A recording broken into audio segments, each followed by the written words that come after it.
Guru SD di Kecamatan Lumban Lobu Toba ditemukan tewas di rumahnya. Kakak beradik di Asahan kompak curi uang di kota infak. Dua dusun di desa Sumberjo, Deli Serdang di lockdown. Selamat malam pemirsa, selain cuplikan berita tadi, kami juga akan menghadirkan beragam informasi menarik lainnya. Bersama saya Ari Mustika, pemirsa, inilah Sumut Hari ini malam selengkapnya.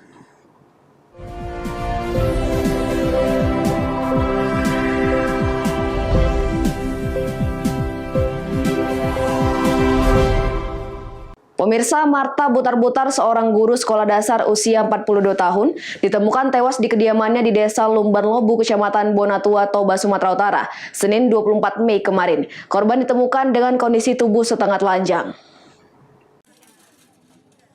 Seorang janda berusia 42 tahun yang berprofesi sebagai guru sekolah dasar di Desa Lumban Lobu, Kecamatan Bonatua, Toba, Sumatera Utara, ditemukan tewas dengan kondisi setengah telanjang. Hingga saat ini belum diketahui pasti motif di balik temuan jasad korban. Berdasarkan informasi yang dihimpun dari Polres Toba, diungkapkan jasad korban pertama kali ditemukan di ruang tamu kediamannya dengan kondisi setengah telanjang dan dipenuhi darah.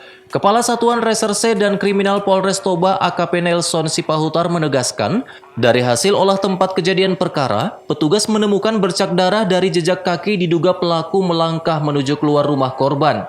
Dalam penyelidikan tersebut, pelaku diyakini kabur setelah terlebih dahulu membersihkan bekas darah korban yang menempel di tubuh pelaku. Ya, yang pada hari ini, tadi kami jam 8 pagi, ada menerima laporan bahwa di lokasi ini ada kasus pembunuhan, dan benar bahwa di TKP kami menemukan seorang perempuan, ya, ada korban umur 42 tahun, dan di korban ada berada di ruang tamu, posisi terlentang, dan diduga korban merupakan korban pembunuhan. Seperti itu. Kami masih melakukan penyelidikan, ya, dan penyelidikan dalam perkara ini dan mengumpulkan barang bukti dan keterangan saksi-saksi, dan kami sudah melakukan olah TKP, dan kami akan melakukan pencarian terhadap para pelaku. Pelaku diduga membersihkan tubuhnya di kawasan saluran air tidak jauh dari kediaman korban. Petugas saat ini tengah melakukan penyelidikan dan mendalami motif pembunuhan tersebut. Untuk mengungkap kasus tersebut, petugas tengah melakukan otopsi terhadap jasad korban di Rumah Sakit Umum Daerah Dr. Jasamen Saragih, Kota Pematang Siantar. Keluarga korban meyakini bahwa guru sekolah dasar tersebut tewas dibunuh, sebab di tubuh korban terdapat sejumlah luka di sekitar leher, kepala, dan bagian tubuh lain korban disebabkan benda tajam. Sementara dari hasil amatan, keluarga korban meyakini tidak ada benda berharga milik korban yang hilang pasca ditemukan jasad korban. Tadi mereka udah dilihat katanya agak terbuka rumah, udah jam 8 pagi. Kok Namboru ini nggak pergi-pergi sekolah, lampu pun nggak mati-mati, gitu ceritanya. Siapa nama anak Namboru tadi? Hijaya, Butar-Butar itu, anakku. Oh, jam berapa tadi dilihat di Namboru? Sekitar jam 8. Aku nggak di tempat sih pada saat itu. Aku lagi di keluar ke kebunnya aku. Kira-kira jam berapa? Tadi mereka jemput aku jam 9. Berarti sekitar jam 8 ya? Jam 8. Udah sempat giling padi mereka. Nggak tahu juga ini kejadian ini, belum tahu. Jauh rumah Namboru? Nggak ada, nggak pernah komunikasi nih. Jarang, udah aku bilang jarang. Paling kalau penting aja ada laporan dari mertuaku, dari keluarganya, entah mau ada ngomong sama aku. Baru itu ini. Jejak tewasnya korban pertama kali diketahui saat keponakan korban hendak menjemur padi di depan rumah korban. Saat itu keponakan korban curiga karena korban tidak kunjung berangkat ke sekolah meski sudah pukul 8 pagi. Kakak ipar Marta Butar-Butar menuturkan, selama ini korban merupakan pribadi yang tertutup dan tidak banyak komunikasi dengan keluarga. Meski masih keluarga dekat, keluarga tidak mengetahui banyak tentang korban, terlebih soal kehidupan pribadi korban, yang mana selama ini korban diketahui tinggal seorang diri di rumahnya. Jamarlin Saragi melaporkan untuk Evarina TV.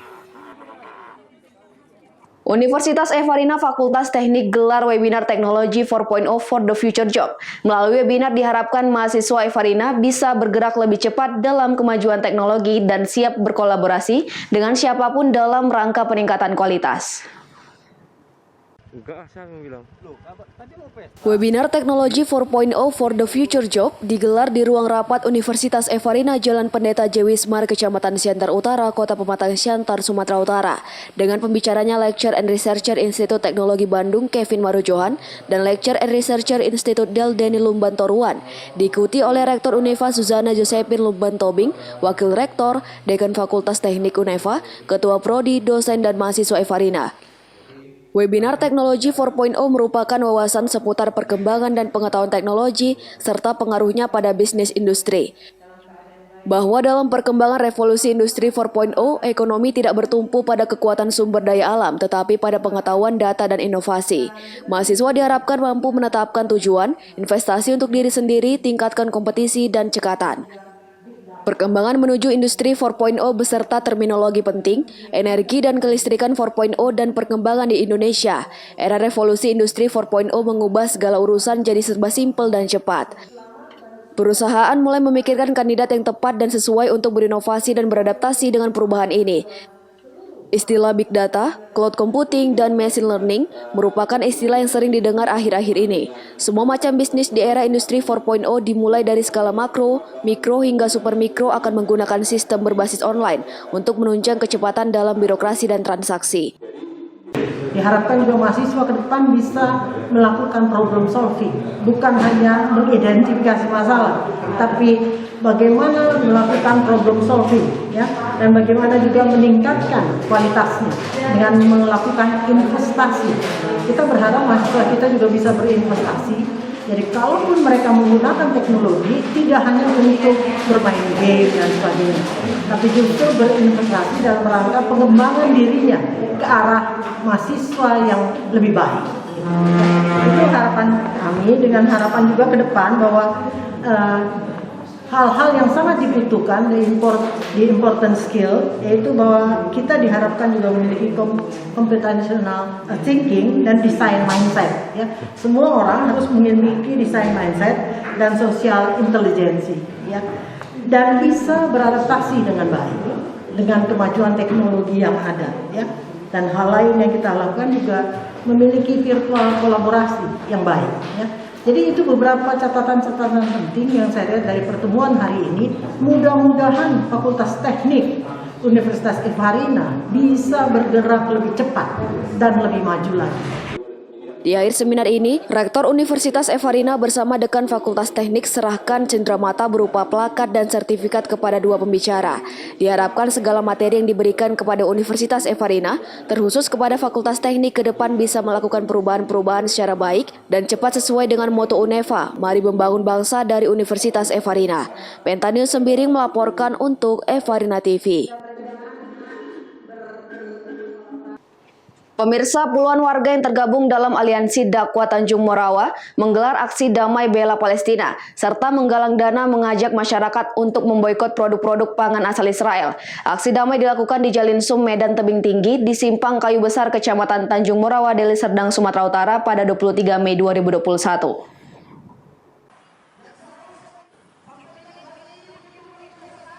Aksi damai bela Palestina pun kembali terjadi. Kali ini puluhan warga bersama Ormas Islam Tanjung Morawa Deli Serdang yang tergabung dalam Aliansi Dakwah Tanjung Morawa melakukan aksi penggalangan dana bela Palestina dari pengendara mobil dan sepeda motor. Aksi damai ini juga mengajak masyarakat untuk memboikot produk pangan asal Israel, serta mengecam serangan yang dilakukan pasukan Zionis Israel ke beberapa wilayah di Gaza, Palestina. Kegiatan ini bentuk solidaritas masyarakat Deli Serdang terhadap rakyat Palestina dalam bentuk dukungan moral dan material untuk meringankan beban rakyat Palestina yang saat ini tengah berjuang melawan gempuran tentara Zionis Israel. Penggalangan dana yang dilakukan di hari ketiga ini telah mencapai sekitar 50 juta rupiah. Penggalangan dana yang dilakukan hingga sore menargetkan 100 juta rupiah yang nantinya akan disumbangkan dalam bentuk uang untuk membeli obat-obatan dan pangan serta pakaian bagi rakyat Palestina. Penggalangan dana, pengumpulan donasi yang kita lakukan di titik aksi Simpang Kayu Besar Tanjung Morawa. Sebelumnya teman-teman sekalian hadirin, kita pada hari Jumat yang lalu telah melakukan penggalangan dana donasi dari masjid ke masjid, dan alhamdulillah untuk saat ini donasi sementara terkumpul lebih dari 50 juta rupiah. Target kita nanti di akhir acara pada pukul 6 sore terkumpul lebih dari 100 juta rupiah. Jadi pengiriman dari dua bentuk. Yang pertama kita kirim dalam bentuk uang, yang sampai di sana akan diberikan obat-obatan dan pangan makanan bahan pokok. Dan yang kedua, sudah sampai kepada kami beberapa pakaian-pakaian yang baru keluar dari toko untuk disumbangkan kepada saudara kami yang di Gaza, Palestina. Kedepannya para pendemo berjanji akan menggelar aksi yang lebih besar lagi dan lebih masif untuk mengajak semua elemen dan ormas untuk mengecam agresi militer Zionis Israel. Abdul Malik melaporkan untuk Evarina TV. Sumut hari ini masih akan kembali sesaat lagi, tetaplah bersama kami.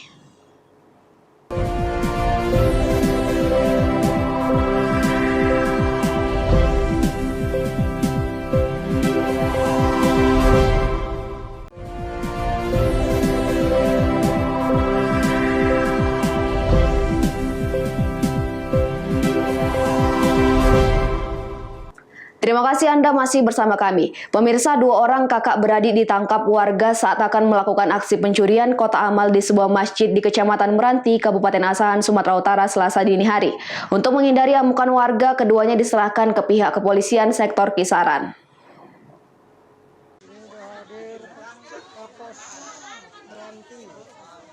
Inilah keadaan 2 orang remaja kakak beradik yang sedang dikepung warga setelah keduanya berhasil mencuri kotak amal di Masjid Istiqomah Kecamatan Meranti, Kabupaten Asahan.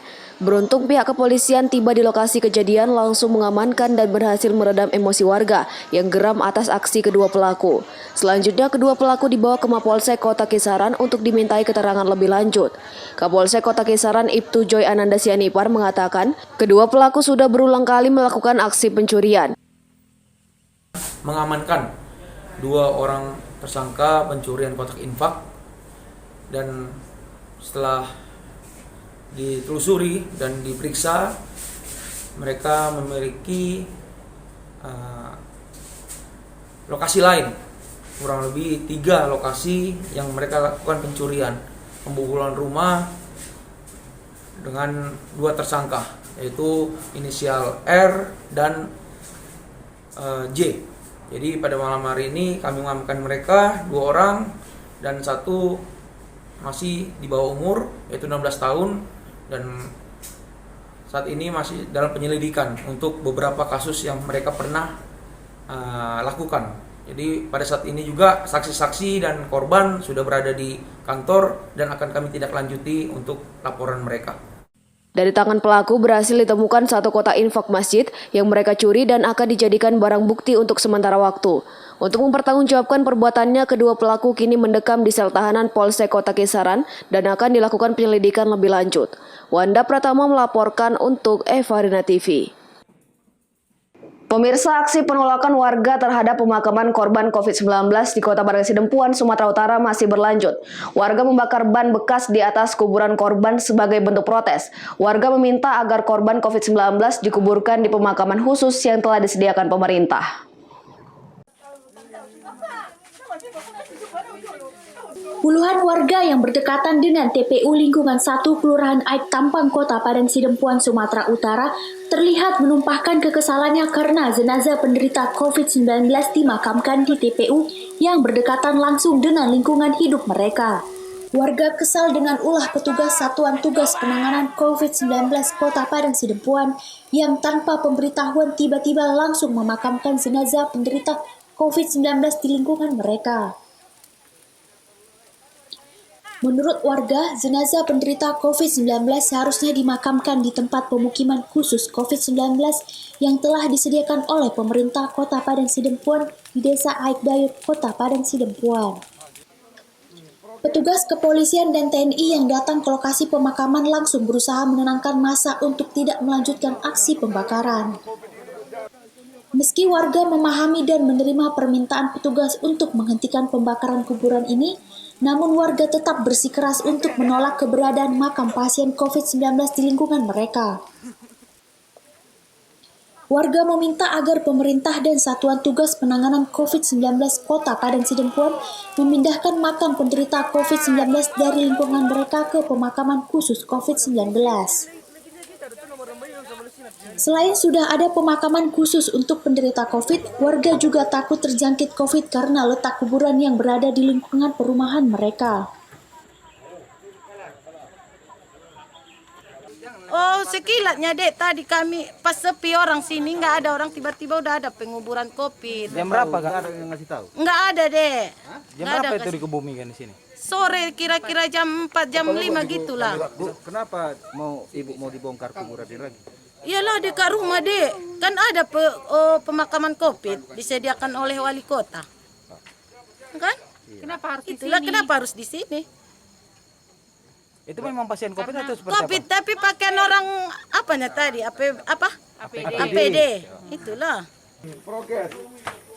Selain sudah ada pemakaman khusus untuk penderita COVID, warga juga takut terjangkit COVID karena letak kuburan yang berada di lingkungan perumahan mereka.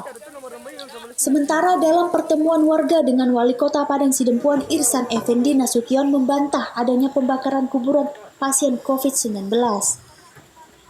Azan Sinaga melaporkan untuk Evarina TV.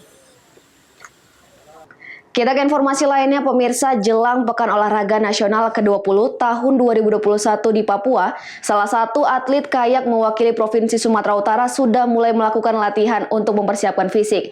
Latihan digelar di salah satu danau buatan di Taman Cadika Kota Medan dengan memfokuskan latihan sprint kayak. Persiapan untuk sambut Pekan Olahraga Nasional atau PON 20 tahun 2021 di Papua, salah satu atlet dari cabang olahraga kayak terus melakukan persiapan dengan menggelar latihan rutin. Latihan digelar di danau buatan Taman Cadika Kota Medan 2 kali sepekan dengan latihan sprint kayak untuk mempersiapkan fisik sebelum turun di pertandingan PON. Adapun PON 2021 yang diselenggarakan di Papua ini, Provinsi Sumatera Utara hanya menurunkan satu atlet di nomor perorangan, yakni Rizky Ananda Syahputra. Menurut pelatih cabang olahraga kayak, latihan ini digelar di 2 lokasi, yakni di Belawan dan Danau Buatan Taman Cadika, dengan materi endurance dan sprint. Ada 3 jenis latihan di sini yang kita pusatkan. Yang pertama untuk atlet PON kita yang mau berangkat itu di kayak kita fokuskan di sprint. Kebetulan kita dapat kategori di K1 2000 dan K1 200 meter. Nah, untuk tadi ada juga untuk persiapan PON yang 2024 untuk arung jeram khususnya di nomor campuran. Itu juga kita persiapkan, dan satu lagi untuk memperkenalkan perahu jenis sit in top. Ya, dia harus deras. Untuk PON nanti Bang ada berapa Bang atlet yang diturunkan? Ya, untuk dari kita atlet kebetulan alhamdulillah untuk persiapan PON ini dari Pandawa Kayak kita ada 1 yang berangkat untuk jenis kategori kayak. Target kita emas ya dari kayak. Untuk harapannya kita melahirkan generasi baru dari Pandawa Kayak, klub atlet-atlet terbaru. Sementara itu, pihaknya menargetkan dari cabang olahraga kayak akan meraih medali emas untuk Provinsi Sumatera Utara. Rencananya PON 20 tahun 2021 ini akan digelar pada tanggal 2 hingga 15 Oktober 2021 mendatang di Papua. Daniel Pekuali melaporkan untuk Evarina TV.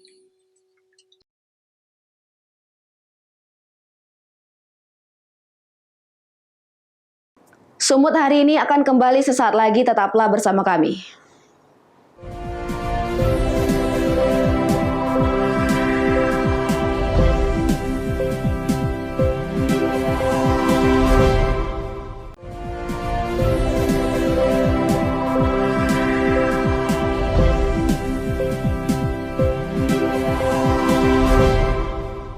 Terima kasih Anda masih bersama kami. Pemirsa, sebanyak 12 warga desa Sumberrejo, Kecamatan Pagar Merbau, Kabupaten Deli Serdang, Sumatera Utara terkonfirmasi positif COVID-19. Guna memutus mata rantai penyebaran COVID-19, 2 dusun di desa tersebut di lockdown.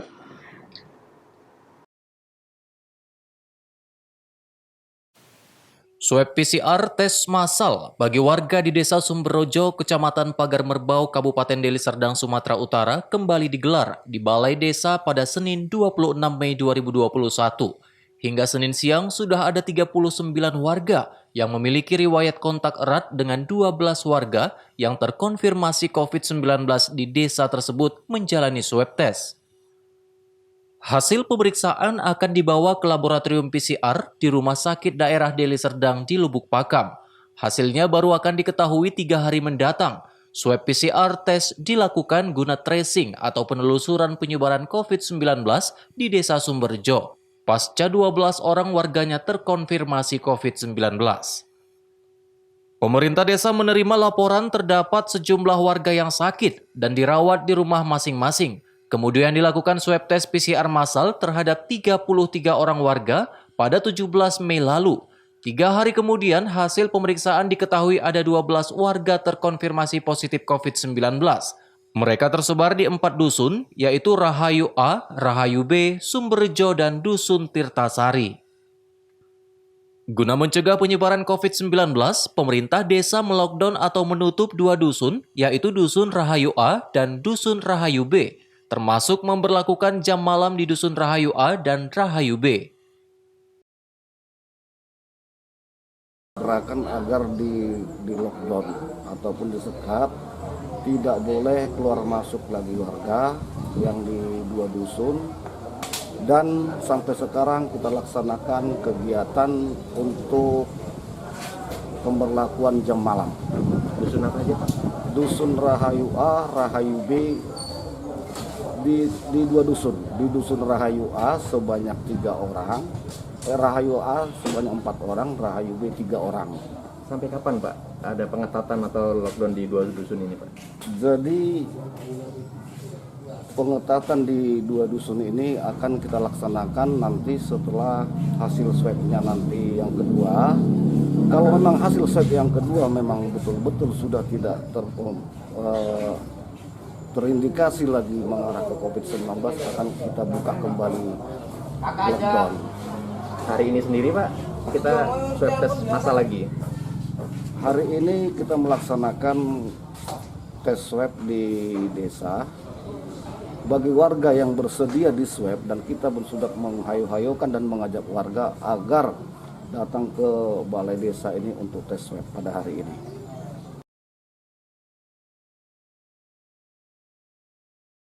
Pasca adanya 12 warga desa Sumberjo positif COVID-19, tidak ada warga yang beraktivitas di luar rumah. Mayoritas warga patuh dengan anjuran menggunakan masker saat beraktivitas di luar rumah. Namun masih tetap saja ada warga yang melanggar protokol kesehatan dengan tidak menggunakan masker. Abdul Malik melaporkan untuk Evarina TV.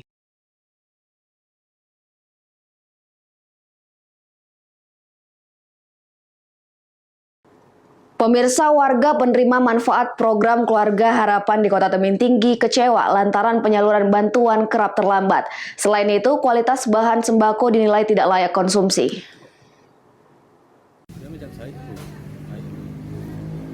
Warga penerima manfaat program Keluarga Harapan sangat kecewa dengan penyaluran sembako dalam beberapa bulan terakhir. Pasalnya, bantuan dinilai tidak sesuai harapan dengan kondisi sembako yang buruk. Menurut salah seorang warga penerima program Keluarga Harapan, penyaluran bantuan sesuai ketentuan yang diterima warga disalurkan setiap bulan. Namun sejak 4 bulan terakhir penyaluran didistribusikan melalui program e-warung setiap 2 bulan senilai Rp400.000. Ironisnya, meski anggaran sudah terpotong seluruhnya, namun masih saja warga belum dapat menerima seluruh bahan sembako yang seharusnya diterima. Warga menilai penataan aturan dalam pembayaran secara online tidak sesuai dengan kuota barang yang diberikan. Warga menilai masih ada sembako seperti buah-buahan yang kerap kali terlambat dari hari yang sudah ditentukan. Bahkan selain terlambat, buah yang diterima warga juga tidak layak untuk dikonsumsi. Wirda mengatakan semestinya bantuan rutin setiap bulan. Namun dalam 4 bulan terakhir bantuan justru digabung penyalurannya secara 2 bulan sekaligus. Namun untuk bantuan buah sering dipasok terlambat. Dapat apa aja Bu? dapat beras, dapat ikan teri, terong, tempe, telur. Ini berapa Bu? Biasanya dapat berapa setiap bulannya? Apa? Setiap bulannya biasanya beras 1 karung, telurnya 18, tempenya 1, ikan teri 1/4. Udah gitu ada buahnya ini besok diambil. Sebenarnya yang didapat dari kartu itu berapa? Minimal 200.000. 200.000 setiap bulannya ya? Setiap bulan 200.000.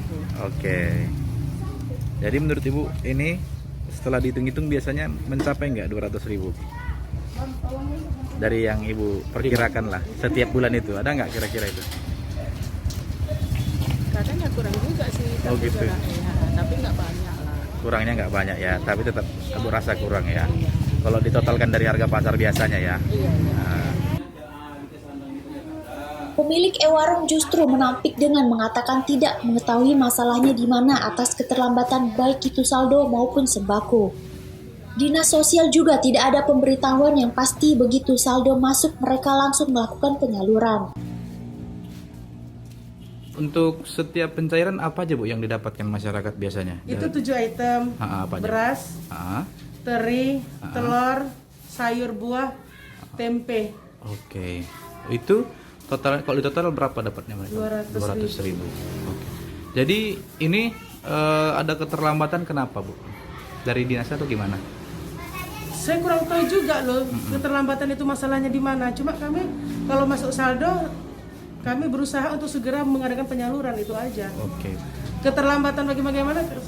Tahu ya. Tadi ada yang contoh yang kurang baik atau busuk itu gimana Bu? Ya kami kembalikan ke pemasok dan warga pun kalau seandainya ada yang mereka mengambilnya itu kurang baik, dikembalikan akan kami ganti. Oh boleh diganti kembali Boleh. ya. Oke. Warga berharap Kementerian Sosial dapat meninjau kembali setiap penyalur dan pemilik e-warung. Warga berharap Kementerian Sosial dapat meninjau kembali setiap penyalur dan pemilik e-warung yang menyalurkan sembako yang ada di Kota Tebing Tinggi. Warga menduga ada dugaan korupsi karena semakin hari bahan-bahannya semakin tidak baik. Alex Garingging melaporkan untuk Evarina TV. Pemirsa, demikianlah rangkaian informasi dalam Sumut hari ini malam. Saya Rimustika mewakili kerabat kerja yang bertugas pamit undur diri. Terima kasih atas kebersamaan Anda dan sampai jumpa.